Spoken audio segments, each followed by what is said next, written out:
안녕하세요, 닥터원입니다.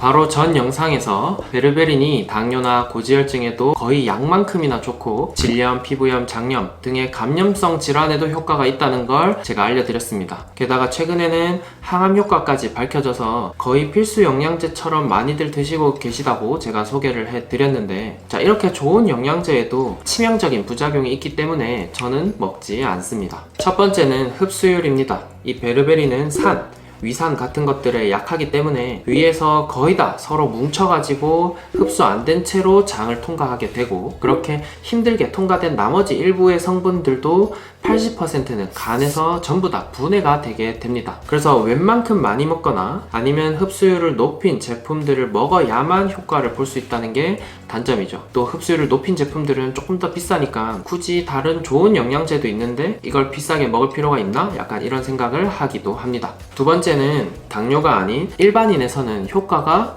적거나 없다는 점입니다. 당뇨나 고지혈증이 있는 사람들에서 효과가 있는 거는 잘 알겠고 연구도 많고 알겠는데, 그러면 저처럼 건강해지려고 먹는 사람들은 과연 효과가 있을까 없을까는 또 다른 이야기가 되죠. 자, 이 베르베린의 대부분의 효과는 AMPK 경로를 통해서 이루어집니다. 그래서 이 경로가 잘 안 되는 사람들은 메포민이나 베르베린을 먹으면 좋아지더라. 자, 그래서 메포민이 이 당뇨 없는 사람들에서도 먹으면 이 경로를 더 활성화시키면 건강해진다라는 이론들로 여러분들이 다 먹고 계셨을 겁니다. 그런데 요즘 연구들에서는 AMPK 경로가 정상이고 당뇨 고지혈증이 없는 사람들은 이미 그 경로가 정상이기 때문에 더 활성화되지는 않더라. 그래서 별 큰 이득이 없더라. 이런 연구들이 속속들이 나오고 있습니다. 그래서 21년씩이나 연구를 해봐도 메포민을 먹어도 AMPK 경로를 계속 활성화를 시켜봐도 별로 수명이 늘지 않더라. 21년씩이나 연구했는데도 말이죠. 그래서 영양제처럼 메포민을 먹는 일이 없어졌죠. 마찬가지로 베르베린도 크게 효과가 없다는 연구들이 계속 나오고 있습니다.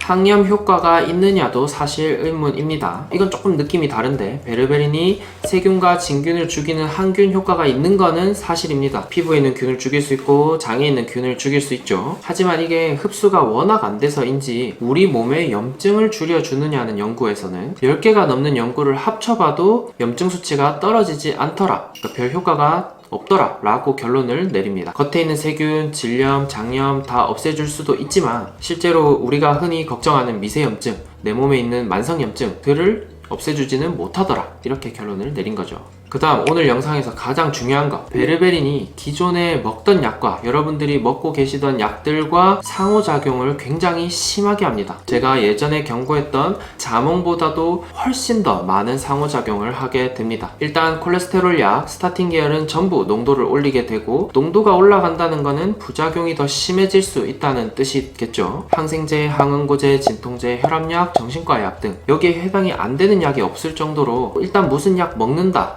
하면 대부분의 약들과 상호작용을 하기 때문에 어떤 효과가 날지 알기가 힘들게 됩니다. 대부분 효과를 좀 올리는 쪽으로 되어 있어요. 그래서 효과를 올리면 좋은 거 아니야 라고 하실 수도 있지만, 혈압약 효과가 너무 높으면 혈당이 떨어지거나 혈압이 갑자기 뚝 떨어지면서 저혈당이 오거나 실신을 할 수도 있고, 스타틴 계열 약들은 농도가 너무 올라가면은 부작용이 생길 수도 있겠죠. 그래서 기존에 약 드시는 분들은 꼭 베르베린을 조심해서 드셔야 합니다. 계속해서 말씀드리지만 베르베린의 대부분의 효과는 항균작용, 그러니까 세균을 죽이면서 나오게 됩니다. 자, 이게 아주 좋게 선택적으로 장에 나쁜 세균만 죽이면 이상적이겠지만 그렇진 않겠죠. 장내 미생물들을 오히려 더 불균형하게 만들기도 하더라. 먹고 설사를 하는 분들이 꽤 있더라. 그래서 이런 분들은 꼭 끊어야 한다. 내가 이걸 먹고 뭔가 배가 더부룩하거나 배가 아프거나 설사를 하거나 가스가 차거나 이런 분들은 차라리 끊고 다른 영양제를 먹는 게 좋겠더라 라고 말을 하고 있습니다.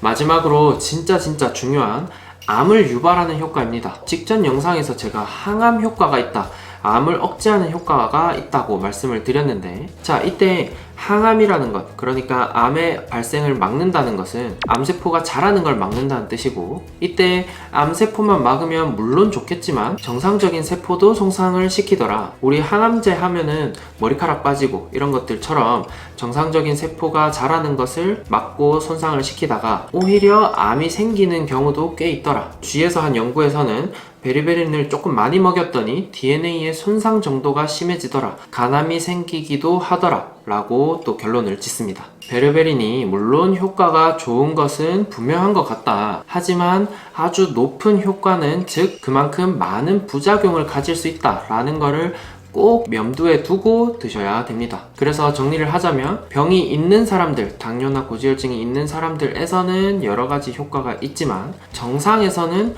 그렇게까지 효과가 높지는 않더라. 그리고 항균작용, 항암작용이 괜히 멀쩡하고 건강하던 내 몸을 오히려 망칠 수 있다. 이게 오늘의 핵심입니다. 자, 그래서 제가 추천드리는 분들은 질병이 있다 하시는 분들은 한번 시도해 볼 수 있겠다. 대신에 효과가 있다면 너무 오래 드시지는 말아라. 뭐 몇 달 정도 드시고 그동안에 이제 다른 약들을 좀 줄이고 정리를 해서 끊는 방향으로 해야지, 이거를 평생 먹겠다는 것은 조금 반대하는 입장입니다. 그 다음, 건강한 사람들은 그 돈으로 다른 더 좋은 영양제, 조금 더 검증된 영양제를 사 드시는 것이 좋겠다. 이게 오늘의 제 결론입니다. 오늘도 올바른 정보로 한층 더 건강해지시기를 바랍니다.